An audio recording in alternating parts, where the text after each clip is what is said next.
Lovely. Anyway, when that's warming up, so Barry Finnegan's my name. I'm a member of, as a private citizen, I'm a member of the education branch of TTIP, but that's neither here nor there. But I'm in an organisation called Attack Ireland. It stands for the Association for the Taxation for the Aid of Citizens. Quite a mouthful. Usually uses up about half my speaking time when I say the name of the group. Started in the late 90s in France, and it was a coalition of trade unions, global justice groups, environmentalists, Christian drop the debt campaigners, basically going, it's crazy, 7 out of 10 pounds that's bought every day in the world is bought for gambling. And how can governments set themselves up rightly if there's people going around with 70% of all the money in the world every day being bought purely for gambling? People buying billions of pounds and billions of dollars just to get 0.00001% of a change. And so since then, the organisation has about 100,000 members across Europe, and a lot of geeks, a lot of people who read obscure international trade agreements and plough through corporate accounts and all that kind of thing. But so Attack Ireland then are part of an all-island coalition of civil society groups that are really concerned about this whole TTIP business. And I've been studying it and following it since 1997. I know that sounds bizarre, but I'm delighted to be here today because I've been worried sick about this for 20 years.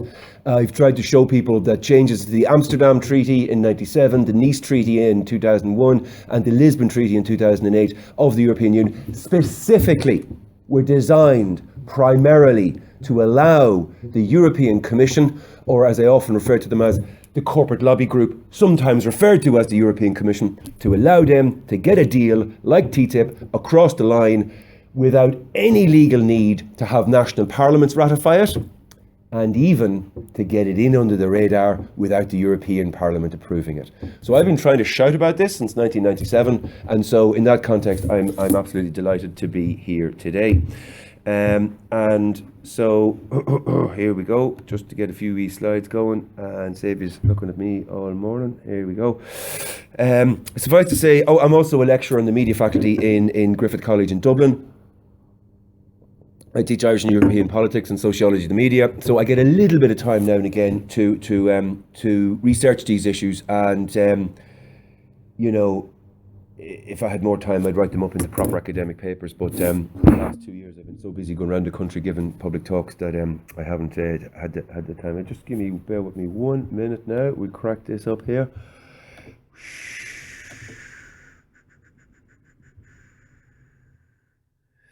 Here we go, Lexar. Whoop, wrong one. Lexar. And so the thing about the TTIP is the Transatlantic Trade and Investment Partnership. It is what they call a new generation of international trade agreements. It's unlike anything that we've experienced before. In the old days, as in up to 5 or 10 years ago, when you said, let's do a trade deal, you'd be going, how about the jobs and economic growth? Yeah, I'll tell you what, we'll import, 500,000 tons of your ice cream, and you import 500,000 tons of our beef. We'll charge you 2%, you charge us 3%, and we'll trade, and that'll be that. And what we used to do was we'll put furniture into the trade deal. That's great. And we'll put in beef and mutton in. That's grand, okay. And you used to have to explicitly and overtly tell people this is what's going into the deal. This is the aspect of human life that we are putting into the trade deal. This new generation of trade agreements are actually investment agreements. And all of human life, all rules, regulations, licensing procedures and laws are automatically in the agreement at the very start of it, with all aspects of public services ready for deregulation and privatisation. All rules and regulations that interfere with profit automatically null and void. And what the government has to do at the start of negotiations is identify a very specific and detailed list as to what's not on in the deal. Now, needless to say, nobody will show us what they call the negative list. The British government will not show you the negative list because I'm telling you now, the NHS is not on it. Water is not on it. etc., etc., etc. You know, I'll eat my hat if it is. The reason they're not showing it to you is because it's not on the go away virus thing. Computers. Children and animals and computers. You should never work with them. Right, listen, I'm fit to do this without this. Oh, you can see a completely different picture to me anyway.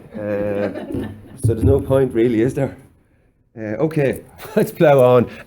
So I've emailed Anne-Marie a copy of my slides, and so that's me there. Stop TTIP Public Talk, Omagh Trades Council. And then the first page has a few links, and then at the very, very end, there's about 4 pages of links. The links are to the likes of the Northern Ireland Public Services Alliance, 38 Degrees, Unite the Union, War on Want, Global Justice Now, etc., etc. Groups both in the south, up here in the north, and in England, and over in Europe as well. So, right.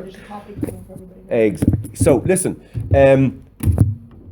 There's a number of aspects of this international trade and investment agreement I want to talk about. There's about 6 different distinct areas, each one as equally shocking and disturbing as the next. If you know a little bit about TTIP, you're going to go away knowing an awful lot more, an awful lot more freaked out, and I hope inspired to some form of action, whether it's just writing letters to the paper or going on Facebook or whatever it is.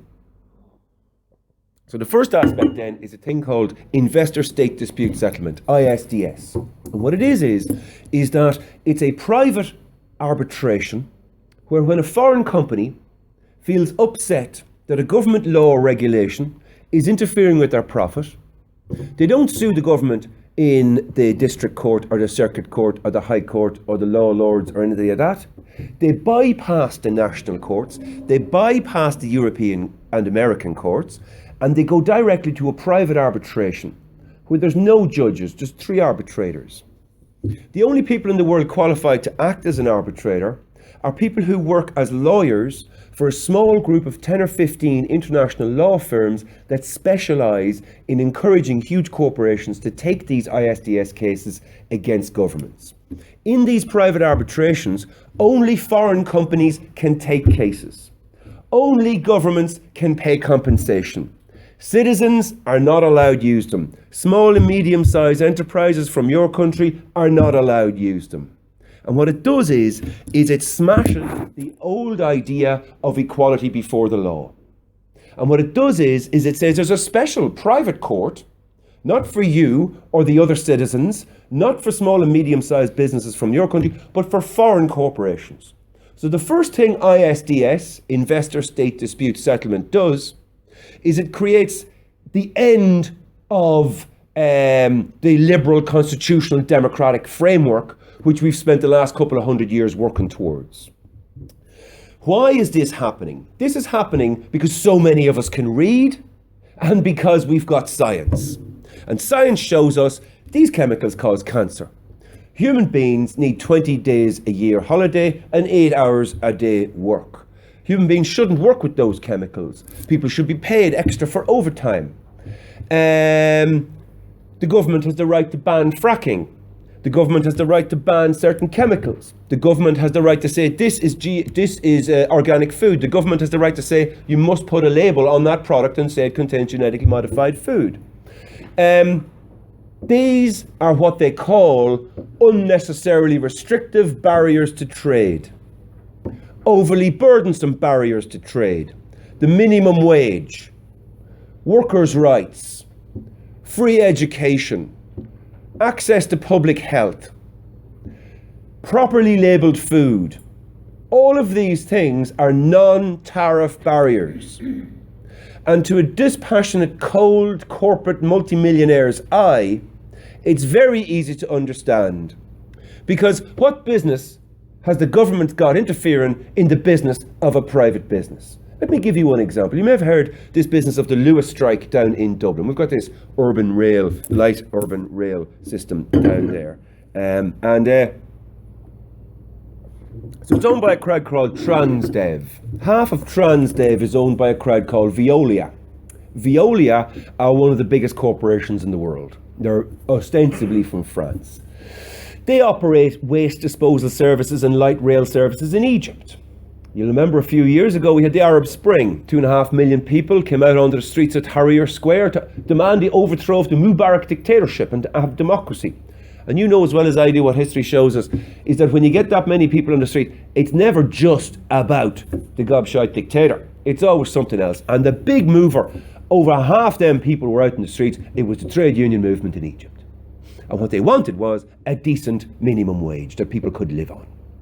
Well, 2 years ago, the current government, after they got rid of the dictator, says, right, okay, we'll increase the minimum wage, and that's great. Okay, benefits of democracy. Here we go. And Veolia said, when we were setting up in your country there during the Mubarak dictatorship, you didn't tell us that on a Tuesday at 5 o'clock you'd increase the minimum wage. And so, well, this is what they do. If there's any small alteration to improve the quality of human beings' lives, what the foreign company does is go, you didn't tell us you were going to do that. And even though you did tell us, you didn't tell us you were going to do it on the 14th of May. And so by hook and crook and by bizarre, obtuse, broad definitions of extremely broad, vague terminology, they're allowed sue. And so in this case, it was Egypt had an ISDS free investment agreement with France. And so they were going to sue for 2.3 billion. In other words, all in perpetuity into the extreme of as farther than you can see. All the extra wages we're going to have to pay. You owe us all that money now. I'll give you another example. Over in America, they had this huge pipeline that they wanted to build from Canada to suck the oil out of the ground and run it across America and out into the Gulf of Mexico. It's particularly nasty oil. It's called tar sands oil. It's about 23% worse for the environment than regular Saudi or Arabian oil. There last November, Obama goes, climate change is real. I'm against climate change. No more huge pipelines. It's crazy. Knocking down on the head. TransCanada, an oil pipeline company, said we had a reasonable expectation that we were going to get a license. You kind of go, what did you build the facilities for? Why did you amass huge piles of pipes? You didn't have any licenses. We had a reasonable expectation to get a license.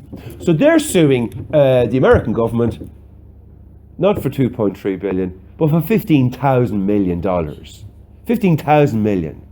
Yeah? 15 billion. That's under the NAFTA, the North American Free Trade Agreement. And to give you another example then is over in Ecuador, Occidental Oil from America, grotesque pollution, making a complete mess of the place, toxic goo everywhere, children dying of grotesque diseases to do with the oil, etc., etc. And so the government's like, well, we're not renewing your licenses for these oil wells because you made a mess of the place, you know? Backed up by the Ecuadorian Supreme Court. Thank you. That wasn't good enough for Occidental. They said, listen, we're going to sue you for, again, 2 billion. Right? So what they did was they popped up to a private arbitration in the USA, and they sued the Ecuadorian government because they had a reasonable expectation to get the license. And I'll give you one more example. Over in Buenos Aires back in '99, Enron, remember them, the disgraced electricity company, they had a water division called Azurix. And so it was all the rage there in the 90s, let's privatize everything, great stuff, see how that goes, never goes well. And within 2 years, you couldn't drink the water that was privatized in Buenos Aires, and half the people couldn't afford it. And so the government went, here now, we're giving you a couple of weeks to sort that out, And Zurich said, we're a private company. You have no business interfering in a private business, all right? We've got a 20-year contract here. That's the end of it. And the government said, well, actually, we've got army and police and citizens and jails, if that's where you want to go. So they kicked them out of the country. 2 years later, Azurix successfully sued the Argentinian government for 186 million in one of these crazy ISDSs because they had a reasonable expectation that all this obtuse technical jargon. Basically, if you privatize your water and you want to force them to make it drinkable, you have to put in the contract the day and the time that you're going to tell them to make it drinkable, and you're going to have to tell them in advance the words you're going to use and the reasons you're going to use, which is impossible. Because you don't know what chemical they're going to put in to make it undrinkable. You don't know what pollution is going to be in the water to make it undrinkable. So you can't actually tell them. And so what the arbitration does then is says, your technical rules are unnecessarily restrictive and overly burdensome barriers to trade. No, actually, for 99.9% of humans, it's called democracy. Because my understanding of democracy is that the rules and regulations which govern the interactions between people and companies, between companies and the government, should reflect the value system of the people. And if we want to work 8 hours a day, 40 days a week, and have 20 days holidays and not have to work with nasty chemicals, we've got the right to do that. Because it's our society, it's our world, it's our democracy. And what these corporations want, what they're doing is, they see our human democratic system as a way of stealing their money. And they have a number of representatives that we have the illusion, unfortunately persisted by journalists, that they are in some way politicians representing our interests. There's no interest, there's no evidence of that whatsoever. The governments of Europe and the Western world, and the European Commission in particular, are representatives of the largest 500 corporations in the world. For the last 30 years in the Western world, the quality of life of the middle classes has been static. The super rich have been getting ridiculously rich, and the poor have been getting significantly poorer. And this is a process called neoliberalism. And these trade agreements, a number of which I'm just going to talk about them. I'm going to show you them to them. TTIP is only the tip of the iceberg, if you pardon the pun. There's a raft of these agreements. I call it a global tsunami of corporate alphabet soup engulfing the world.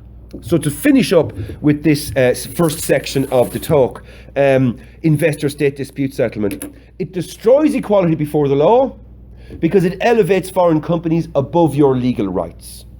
It finishes the idea of the independence of the judiciary because these arbitrators are not judges. They only get paid when there's cases on. $3,000 a day. It's in their interest to make the case last a long time. It's in their interest to make the award against the government and for the corporation, because if the governments win all the cases, companies won't take them and these lads won't get paid. The other thing it does is this idea of the separation of power, where you have the executive government ministers, you've got the parliament, and you have the judiciary, and they're all keeping an eye on each other. You know, the judges are there making sure the laws aren't getting too extreme one way or the other. The parliament is there keeping an eye on the government ministers, making sure they don't get too big for their boots. The ministers are there looking at the judges, and we have this liberal constitutional framework. We've been working on it for 400 years. It's not perfect. It could be better, but this brings that 400-year process to an end. I'll give you a quote now to finish that section from a chap called Fernando Ernesto. He worked as one of these arbitrators for years and he retired. And this is what he said. He said, "When I wake up at night and think about arbitration," it's the ISDS crazy court system of the TTIP. He says, "It never ceases to amaze me that sovereign states have agreed to investment arbitration at all. 3 private individuals are entrusted with the powers to review, without restriction or appeal procedure, all actions of the government, all decisions of the courts, and all laws and regulations emanating from Parliament. Politicians have never given such authority to a national court, and no state has given an international court nearly so much power." It gets worse. There are no examples in Europe or America of judges riding roughshod over the interests of foreign investors. In fact, since 1957, in the European Union, it's been illegal to discriminate against foreign companies, American or otherwise. The European Union has never had an independent foreign policy different and separate to the USA. The money from the USA through the Marshall Plan was keeping Europe going when this thing started in 1957. And written into the documents from the very beginning, you will not discriminate against non-European companies when you're giving out government America has no law like that. So the governor of Texas stands up and says, "I awarded the school meals contract to Texas Food Inc. because we love Texas. We didn't take the French or Irish or English company because we don't like them. They're foreign. Hooray for me, right? In Europe, that's illegal. And so the bosses in Europe want the TTIP to be a way to get our 50 biggest corporations leveraged in there to get water, sewage, roads, school meals, construction projects from the US government and from federal corporation, from federal states. And what the Yanks want is to trash our workers' rights, our environmental safeguards, because that's and our regulations. Because, you know, as we know, they have fierce muck for there.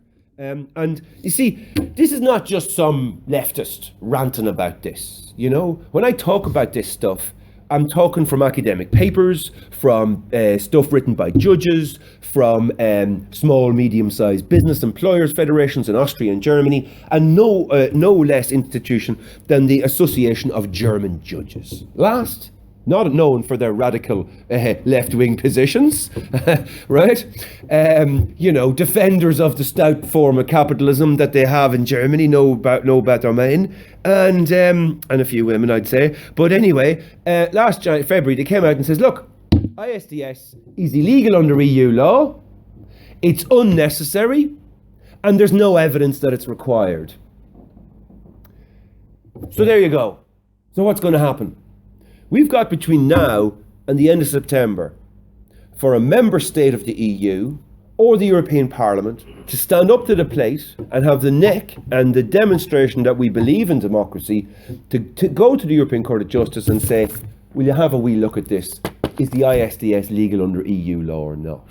Because what we're looking at is, right, EU government, the EU says, right, when you're planting crops, you have to plant them a certain distance from a hedge, and you know, when you're running animals in a shed, you have to have these health and safety regulations. The Yanks want to be able to come in here and have 40,000 head of cattle in a shed.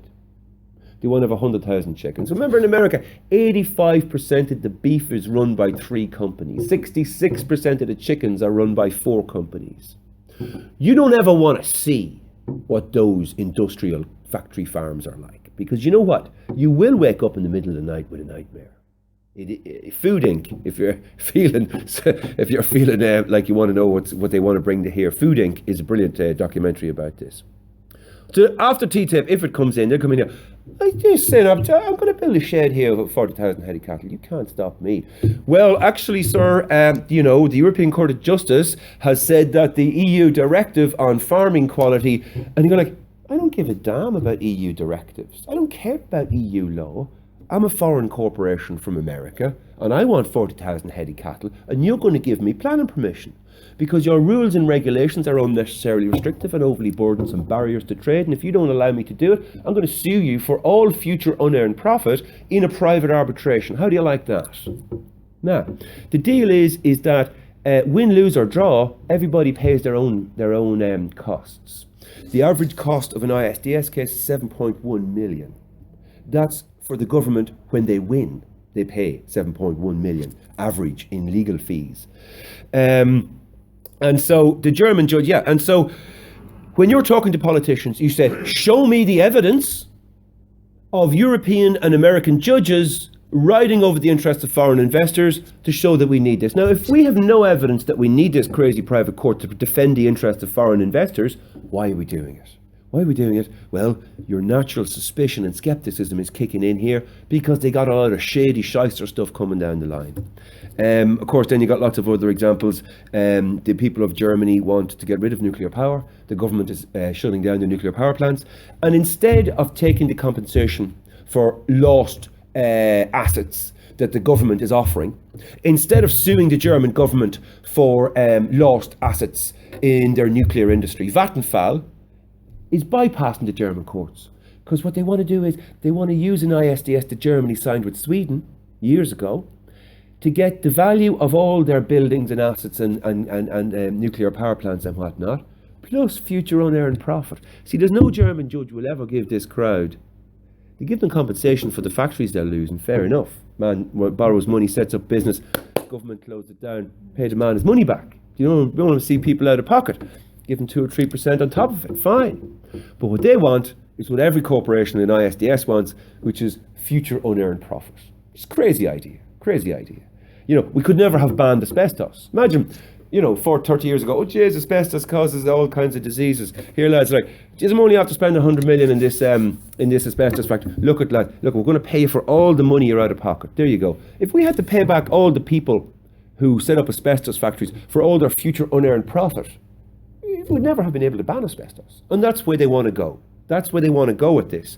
And whatnot. So, the second area I want to talk about then is the Regulatory Cooperation Council.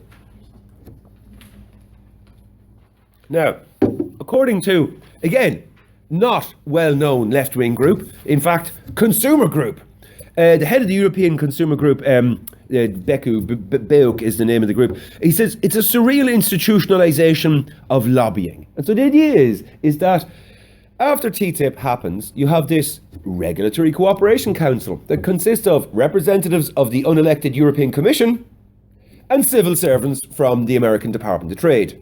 They meet in private. All laws and regulations and licensing procedures that are not dealt with explicitly in the text of TTIP will now be up for grabs. And suppose an American company then says, yeah, well, the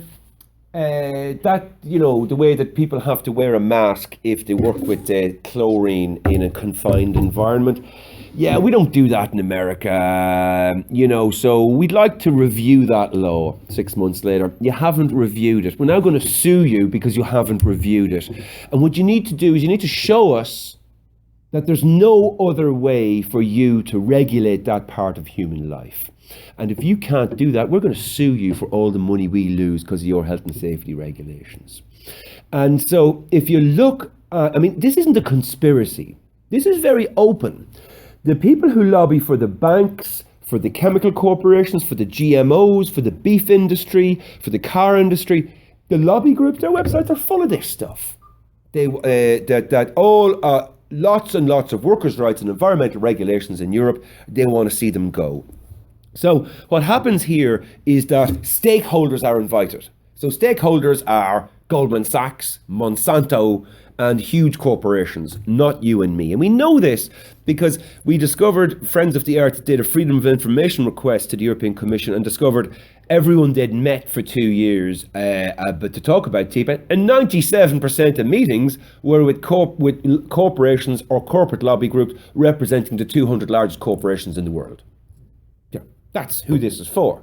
In fact, there's a 2013 European Commission internal working document that explicitly states ISDS is extremely expensive and therefore not useful to small and medium-sized enterprises.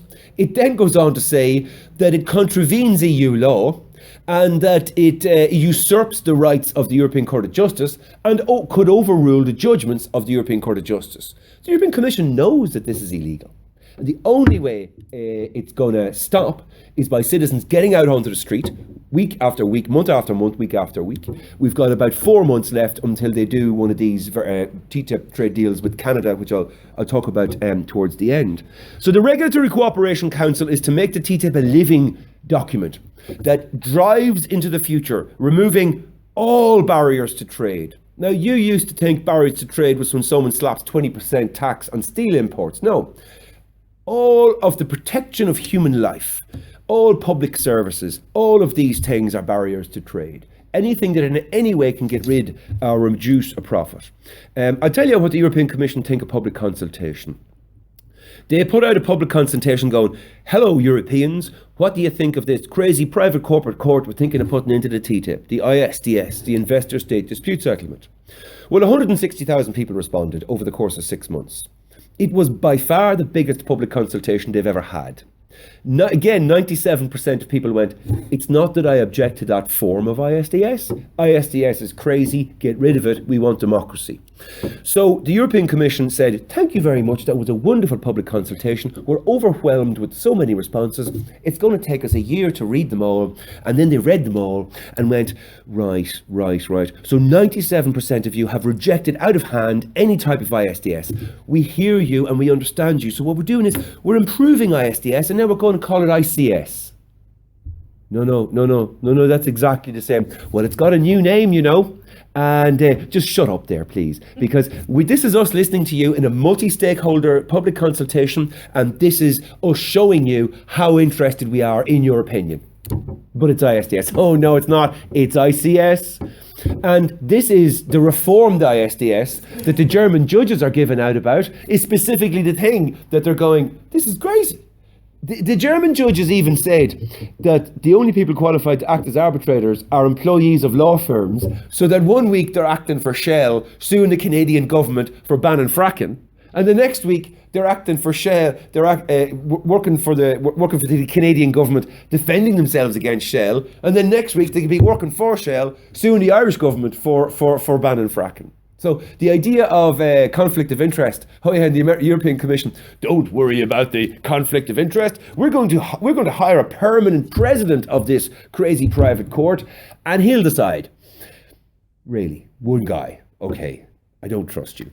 Okay, so that's the Regulatory Cooperation Council, and the first thing then was the ISDS. This third thing then is regulatory harmonisation and/or recognition. Yeah, it's one of them things where you're going to go. It's like you have to learn a whole new language, to try to get, and it's deliberately so. So, harmonization. The explicit stated objective is to harmonize. In other words, they come down, we come up, and we all harmonize. Now, that's not going to happen, right? Do you really think American capitalists are going to go, you guys over there are right, we really should have 20 days holidays a year, and we should label GMOs. Yeah, and in fact, we shouldn't be allowed to dip chicken in chlorine to kill the bacteria. Yeah. No, that's not going to happen. So one of two things is going to happen. Either harmonization, where our high standards of workers' rights and environmental safety go down to their level, or worse than that, recognition. Check it out. I'll give the example of cosmetics. I'm going to mention it again later on. In the EU, we ban 1,328 chemicals from cosmetics. Lipstick, hairspray, mascara, all the rest of it, right? 1,328. Because like, all probability, that stuff causes cancer. You don't want to be putting that in your body. The Americans ban 11. Yeah. You don't want to see the cancer rates of the people who work in beauty salons in the USA. It is not nice. It's like sending kids down the mine 19th century style, So, recognition would mean this. In America, the wages are lower, the hours are longer, there's no guarantee of holidays, there's no guarantee of paid overtime, you can be fired for refusing to work overtime, and there's thousands of chemicals that are used that are not labelled and not included in health and safety that are illegal in Europe. Right? There's also thousands of chemicals that you need special training and equipment with to work in Europe that you don't in the USA. So their cost per can of hairspray is lower than ours.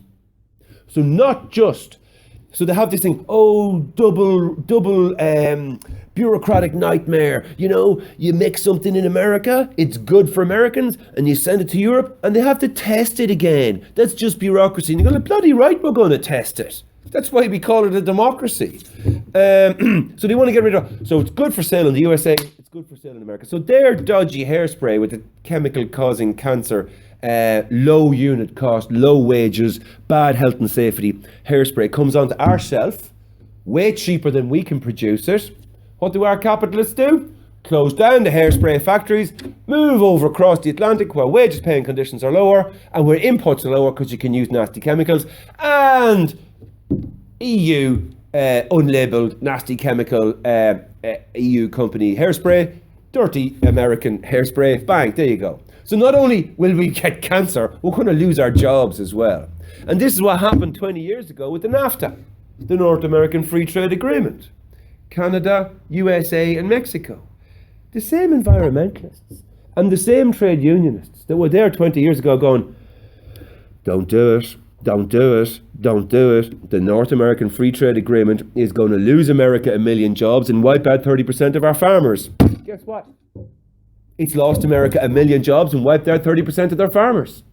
Not only that, small and medium-sized businesses export 17% less from the USA to Mexico now, and 18% less from the USA to Canada than they did 20 years ago. So it's screwed the workers, it's shut down the farmers, lowered health and safety standards, caused unemployment, and was really bad for small and medium-sized enterprises. And when I come to the end, I'll remind you all that the UK Entrepreneur of the Year 2015 is one of the lead spokespeople for anti-TTIP, because he's not stupid. And the 3,000 Austrian small and medium-sized enterprises in the Austrian SMEs against TTIP, and the 7,000 in Germany, and the growing thousands in over in England, can see that less than 2% of European small and medium-sized enterprises export to America. There's 507 million of us here, with the highest disposable income, the best wages, the longest life, the healthiest diet, the best public services, the best women's rights, the best ethnic minority rights, the best workers' rights, the best environmental protection in the world. You know, and so this is the market that we want to be aiming at. And the idea that somehow a small and medium-sized business in Europe is going to be able to go, hey, let's ratchet up production to fill a whole cargo ship and export stuff to America. How's that going to happen overnight? Where's the money going to come from? You know, it just doesn't make any sense. So regulatory recognition,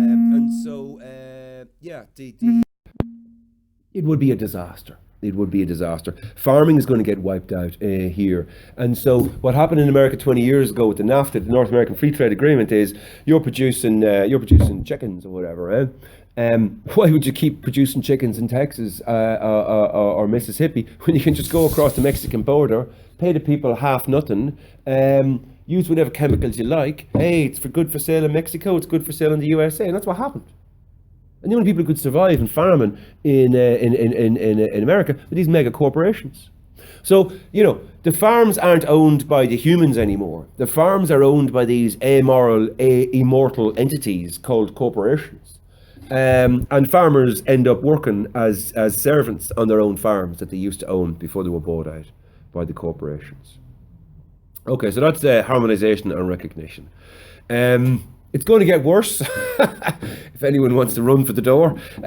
So the fourth thing that I want to talk about is public services and the ratchet clause. And this is of huge interest to all trade unionists and to all decent lovers of democracy and some semblance of a society. So the objective of TTIP is that all public services are up for grabs and privatization except if no fee is charged and no one in the private sector offers a similar service, then there's a chance that it might be protected. So that would be street lighting and the fire brigade. Because for every other aspect of it, there's a private school somewhere that offers that service, or there's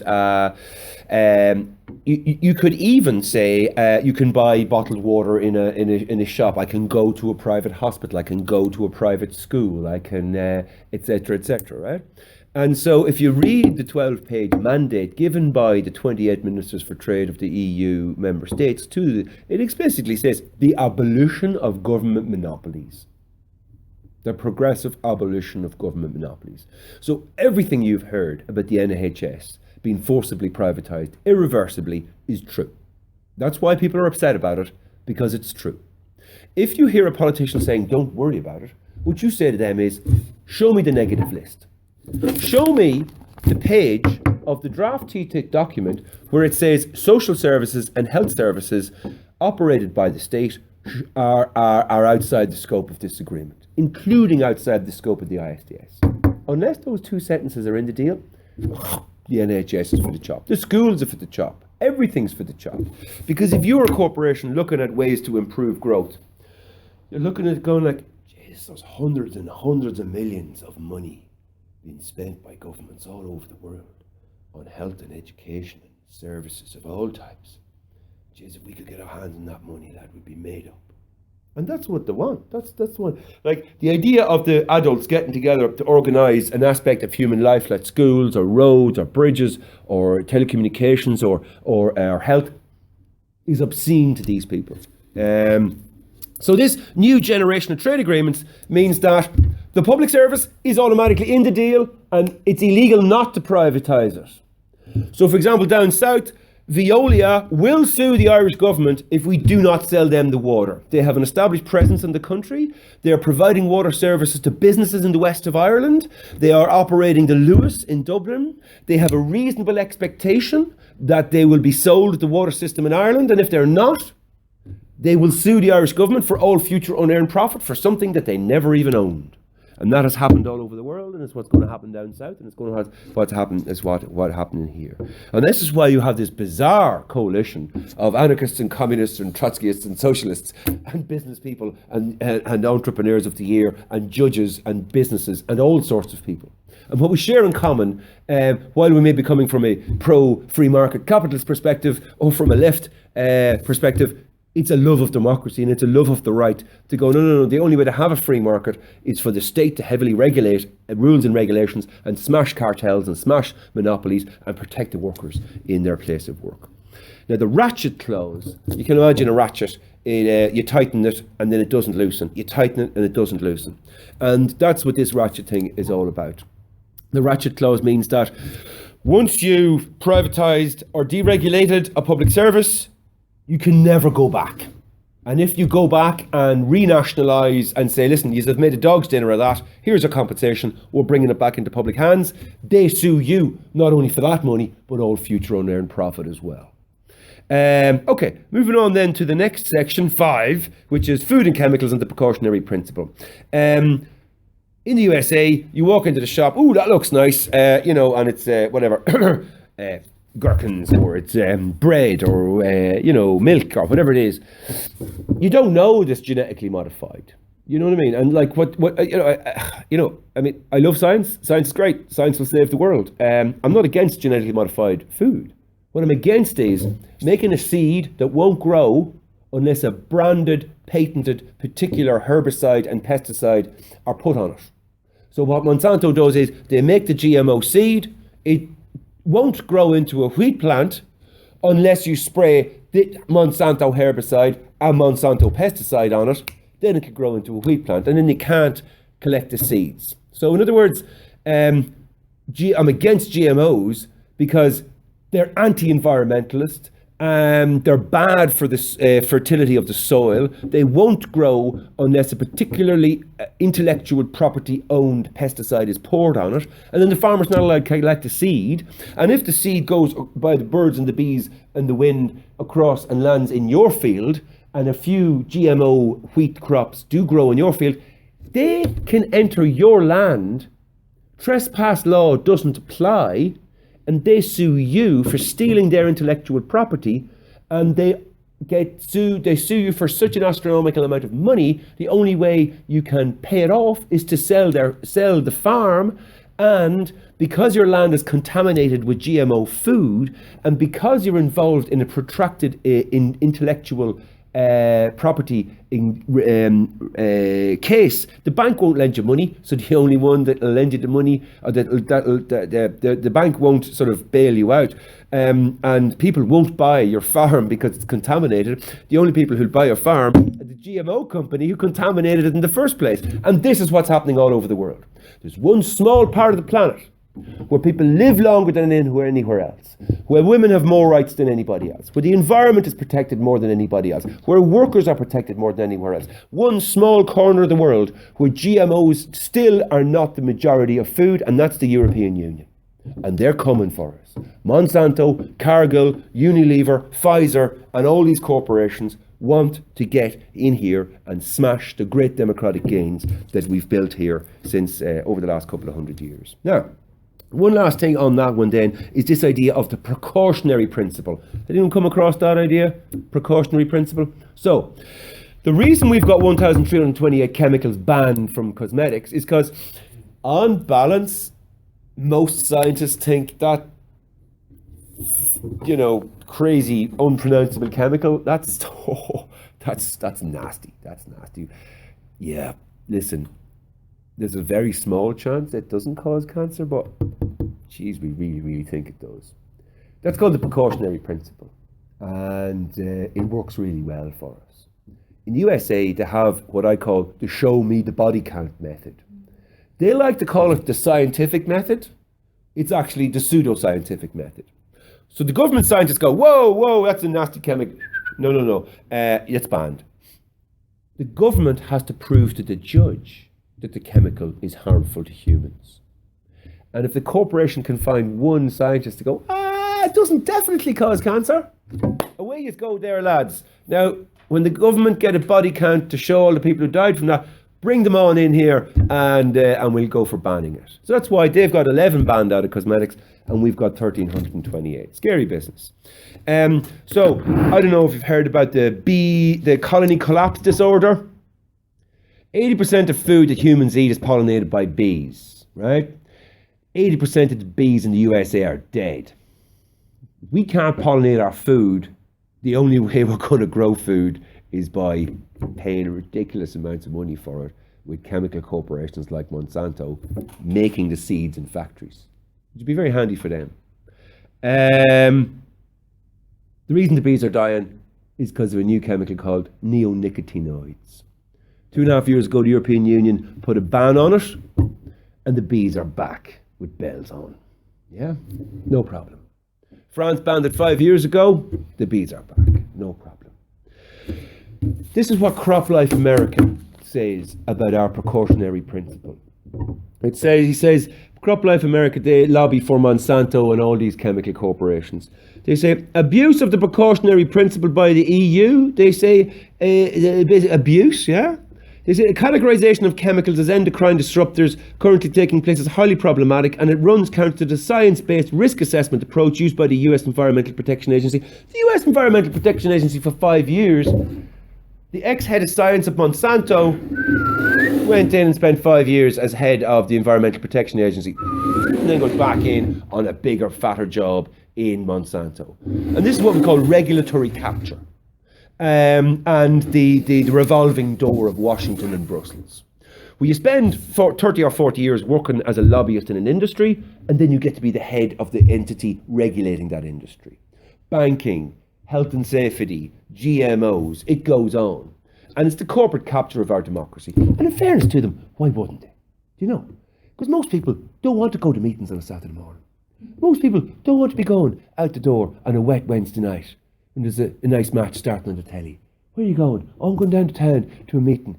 Why wouldn't you stay and watch the football? Yeah, but democracy's about to be killed. Huh? Do you know? And so we're all sitting there doing our business. And like, people, I'd much prefer to not be involved in politics. Do you know what I mean?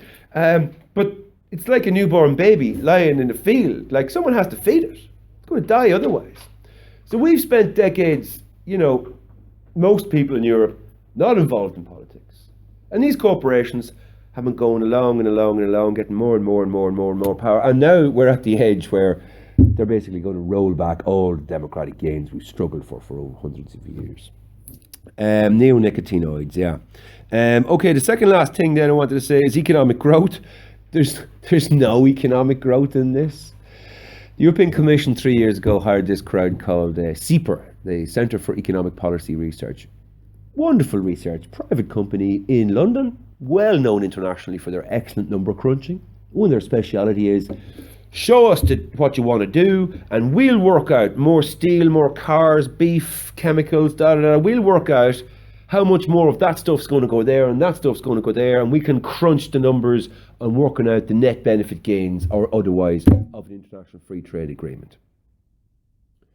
They said when all of TTIP is implemented, after 10 years, best case scenario, I'm talking about getting rid of 20 days a year holidays, putting GMOs out there, wiping the farmers out, etc., 0.05% economic growth.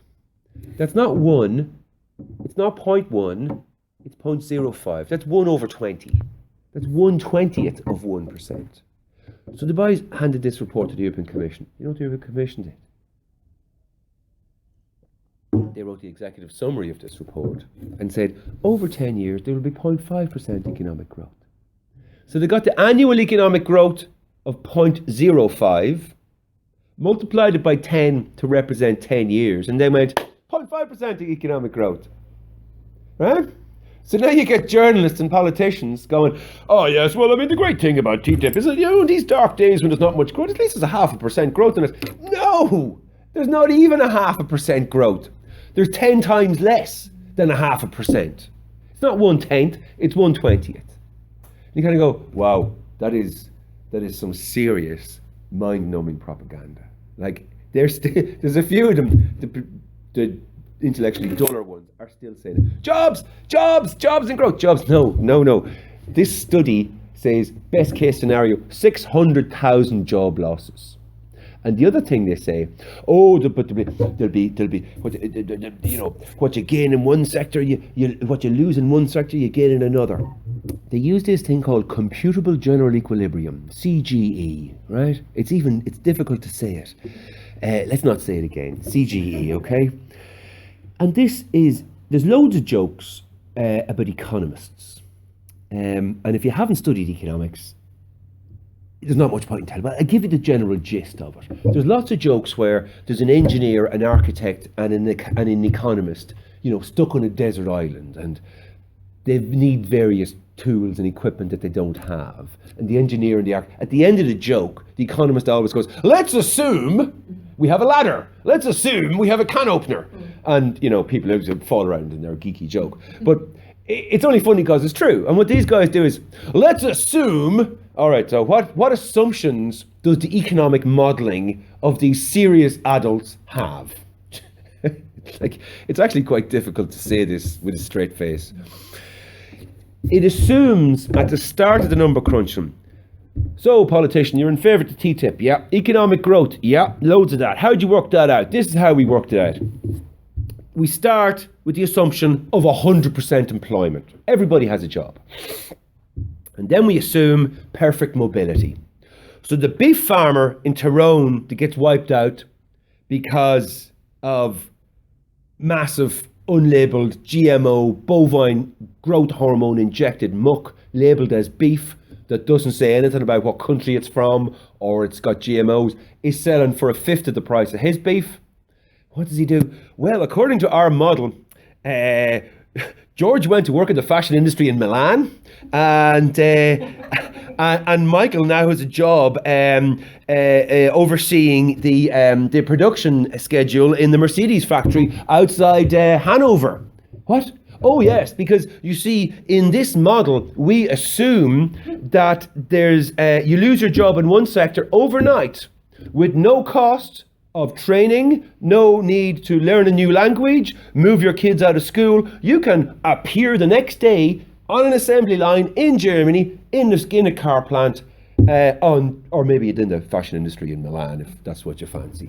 You gotta go, look, are you guys serious? Oh, there's no need to get sidetracked with the details. What? That's actually been said to me. There's no need to get sidetracked with. Like, hang on a second. These are your details. You're selling us TTIP because there's jobs and growth. Number one, best case scenario, your people can't even find any growth. And number two, Michael McGivnity, the beef farmer, is not going to go to Milan and work in the fashion industry overnight. You guys are crazy, And, the economists need to be put back into their boxes. The journalists, the politicians, and the academics need to get off the stage and stop listening to economists. This system was invented in the 1960s, and the guy who invented it went, this should never be used to formulate government policy. It's only for number crunching for economists and not for public consumption. And now we're using it as the means through which we promise everyone jobs and growth. And even though it shows no jobs and no growth, we're still using it to convince ourselves that TTIP is great. That is the level of madness, and that is why it is up to us to stand up and defend our democracy and pull it back. It gets better. It just keeps coming, right? The UK's Department of Business Innovation and Skills 2 weeks ago came out with a study and said that TTIP has limited political and economic benefits, that it's got no meaningful economic, that it does have meaningful economic costs in the UK, and that it's doubtful that UK investors will find additional protections from so it's generally even the British government, who are like, the Tories are mad for this, because it'll smash workers' rights and all the rest of it. Anyway, the last thing then is the environment and fracking. And so this crowd that Trans Canada, that's suing Obama, have said, you can't use climate change to not build a pipeline. What?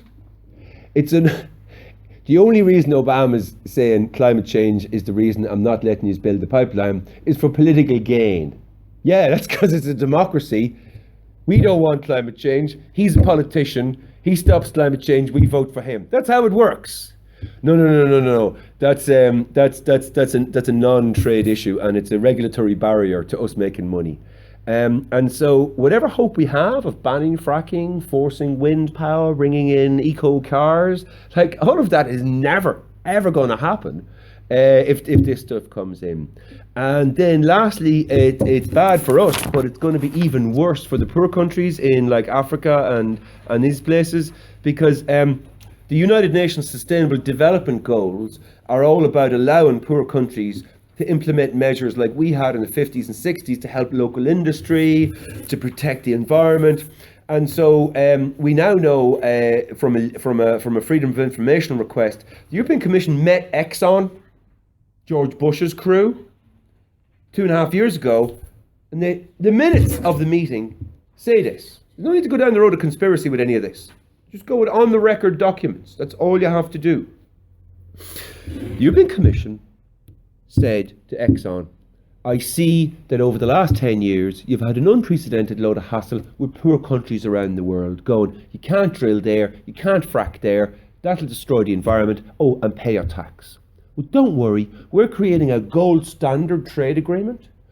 And when it comes in, all the poor countries of the world are going to have to sign up to the EU-US TTIP deal, and you'll never get any problems about having been made to pay tax or being not allowed frack and drill wherever you want. That's the position of the European Commission. And now, anyway, listen, we've got the TTIP, we've got the EU-Canada free trade deal called CETA, we've got the EU-Singapore free trade deal, the EU-Vietnam free trade deal. All of these are exactly like TTIP. Many of them are finished. Then you have the TISA agreement, which is the Trade and Services Agreement. It's a brilliant one, right? It's a cracker. There's all 28 EU countries and 28 others, and it goes like this.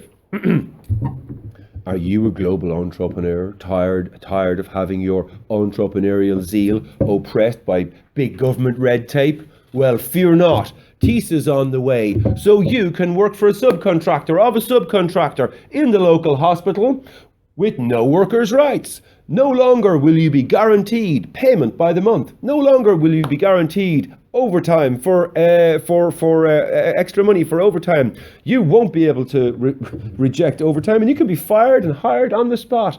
You won't have any recourse to Irish, British, Northern Ireland workers' rights or labour courts. You'll be a free, self-employed entrepreneur. Yeah, what? Yeah, so that's what they want. They want everyone that's not from the country they're in to have no workers' rights in the country that they're working in. So they want to bring in people from Algeria and Thailand and Mexico and have them doing the jobs in the hospitals. That's the plan. And then, no, we're not breaking his workers' rights. He doesn't have any workers' rights. He's from Thailand. He should have no workers' rights over there at all, lad. Nothing legal here. And this is what's going on down in Australia. Australia did one of these crazy TTIP deals, except they did it with China. This time last year, the Australian trade unions goes, whoa, listen, man, you can't have Chinese people coming over here with no recourse to workers' rights. They're going to undermine paying conditions for everybody. Racist. No, we're not racist. And the government spent 54 million Australian dollars with this anti-trade union campaign going, racist. And you go, I'm not being racist. I just think Chinese workers should have the same racist. And it was a terrible, disgraceful thing. And there was huge demonstrations and they went on ahead and did it. So that's the TISA. So this TTIP is only the tip of the iceberg. And the great thing about TTIP is everyone understands America and their crap food and their no workers' rights and their short lives and their no health system. And we're scared of it, right? And so it's easy to understand. We want to do this with Canada, Singapore, Vietnam, Egypt, on all these countries all around the world as well. Now, okay, the last thing then is that it actually gets worse because the EU-Canada free trade deal is exactly like TTIP. It's finished. It's available to read online. The NHS is not protected. There's 3 pages of things that are protected by the UK government, and they're all really weird, obscure things that have nothing to do with normal, most people's everyday lives. And check this out there. Then I have on one of those things, Article 2185 of EU law says the Council, that's the Council of Ministers, on a proposal from the negotiator, that's the European Commission, shall adopt a decision authorising the signing of the agreement, that's the EU-Canada trade deal, and if necessary, its provisional application into force. So under EU law, if 16 ministers for trade out of the 28 countries vote for CETA, right? So 16 of them out of the 28 countries, and those 16 represent 65% of the population of the EU, they can provisionally apply CETA. European Parliament votes no, British Parliament votes no. Who cares who votes no? Now, the United Nations report I was reading there recently says that provisional application works like this. Suppose you're there going, what, a landmine ban? Oh, Jesus, that's going to take 8 years. You mean you have to send civil servants to these?